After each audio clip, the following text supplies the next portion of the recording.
Hi you guys, my name is Cherita and I need an intro. So last night I was on Twitter and I noticed that James Charles had put up this poll and it said something along the lines of, I need a new title for my video since you guys are allowing this one to flop. So he had a list of like 4 different titles and it all had something to do with like his car or a Q&A, something like that. So when I was like, oh, he has a video that's flopping, I want to see how many views this video has gotten. So I looked, the video had been out for 8 hours and it had like 1.1 million views. Do you know how many people wish they could consider 1.1 million views a flop? Now I do understand that he has 10 million subscribers, which I think he deserves. I think he's a very talented kid. He is amazing at his makeup skills. He just launched a palette, which this look is from the James Chains palette. Like, I support the kid. I honestly and truly do. However, what he needs to realize is that all 10 million of his subscribers aren't there just because of who he is.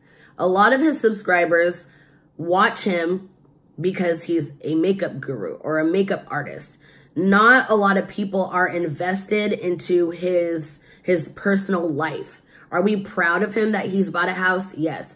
Are we proud of him that he just bought his dream car? Yes. However, not everybody is going to want to watch him drive his car and answer questions. So somebody did say, you know, hey, James, not trying to be rude, but no, not a lot of people care that you got your dream car and nobody really wants to watch you drive around in your car or whatever, you know? And then she said, while there are stans such as myself, you know, herself, who will watch anything you put out, that's not the case here. So a lot of people were giving him like clickbait ideas such as, I crashed my Tesla, or watch me crash my car, or something to some other nature. Maybe that would have caught the eye of certain people who are interested in cars, or I don't know.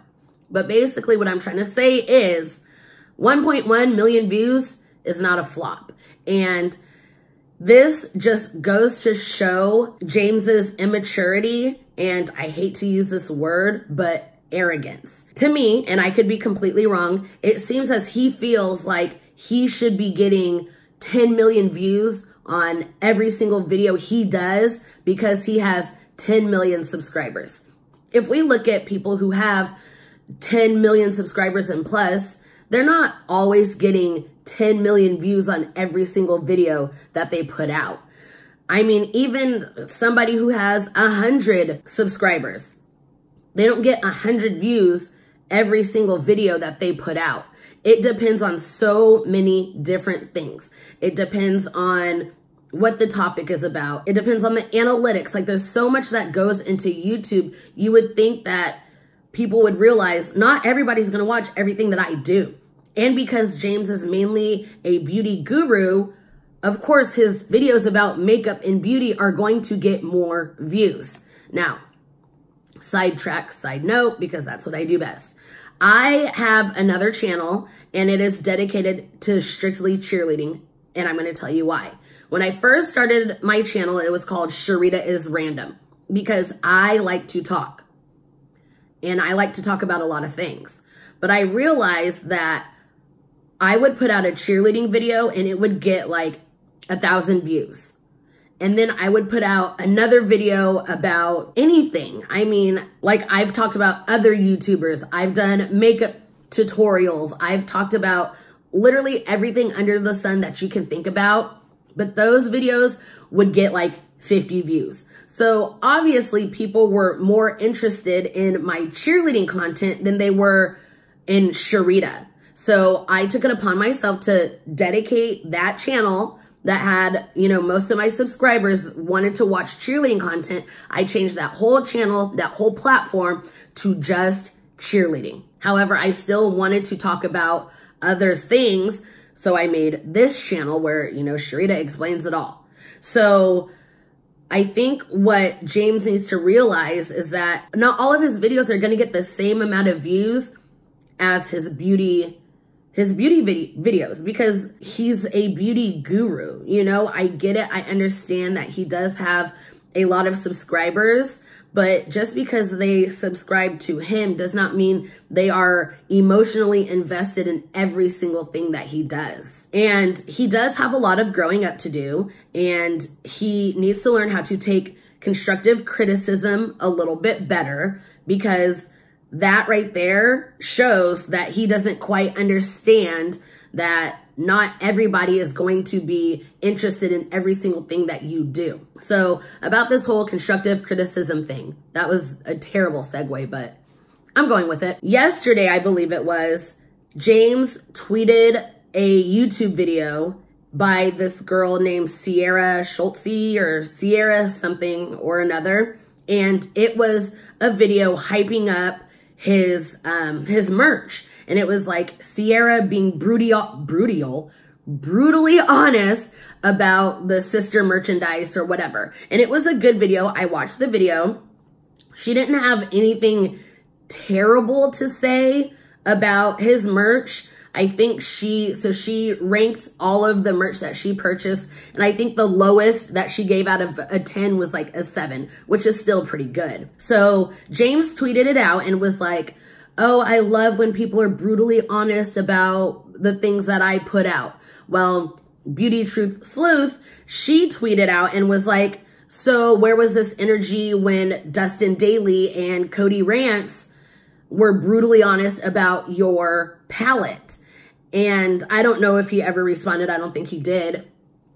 But what I'm thinking is okay, so James, his palette is like his baby, his child. He put so much effort and energy into it. And if anybody says anything bad about it, he's going to take it personal. And a lot of people do that with anything. You know, they do it with their makeup palettes. They do it with their clothing lines. They do it with their own children. Now, I'm going to compare it to my own child because I have a child. I don't have a palette. I don't have merchandise, but my child is not perfect, okay? And the James Charles palette is not perfect. It's not meant for everybody. It doesn't work the same for every single person. So when somebody tells you something about your palette, just take it with a grain of salt and learn from it or just move on. My son, you know, he gets in trouble at school for talking too much. Now, I'm not going to go and yell at the teacher and say, well, that's not true. My child doesn't talk at home, even though he does. But, you know, I'm not going to go yell at the teacher and say, that's not true. That's not how my child is, blah, blah, blah, blah. Well, at the time, that's probably what he was doing. And instead of taking it out on the teacher or whoever said, you know, he was talking too much at school, I take it upon myself to reflect as a parent and what I can do to make sure that my child does not make the same mistake. Now, I know that's a little different between a palette, but it's the same thing. You can't just go and attack the person that the palette did not work for. Instead, just take it with a grain of salt, learn, maybe find a different formula next time that might work for other people. I don't know, but to just go and attack these people and say they're not, or insinuating that they're not real customers because they don't appreciate or they don't 100% agree with everything that you do, like that is toxic. For somebody to just sit there and lie to you and say everything that you do is perfect. No, you want people in your life that's going to give you constructive criticism. Now, Cody Rants, the way she went about talking about the whole palette situation, that was not constructive. However, she did go back and apologize, which I think was very noble of her. But at the same time, it's like, if somebody told you, you know, hey, this stained my lids, instead of going, well, you should have known about it. No. Let's take a step back and let's think of how we can, let's just think about how we can go about this situation. And I don't know if you don't know, Dustin Daly made a video about James Charles swatches. And instead of like I don't know. I feel like James was very passive aggressive with the way he came out and was like, for you guys that think I'm lying about my swatches, let me show you, instead of coming out and saying, hey, just let you know, or even in the video being like, oh, like I already have a swatch here, but I'm just going to go over it again to show you guys, or whatever the case may be. Instead of like allowing people to call you out and then you get defensive. So once again, James is like, what, 19 years old? He still has a lot of growing up to do. And thankfully, he's on a platform where people can give him constructive criticism. Now, whether he takes it, that's up to him. And I have nothing against the kid. I mean, I think he's doing fantastic for himself, but he has to watch the words that come out of his mouth and how they come out of his mouth. I think that's it for today's video. If you guys enjoyed it, make sure you give it a big thumbs up. That helps me out a lot. And also do not forget to click subscribe for new content almost every single week. No, every single week, sorry. And I will catch you guys in my next video. Bye.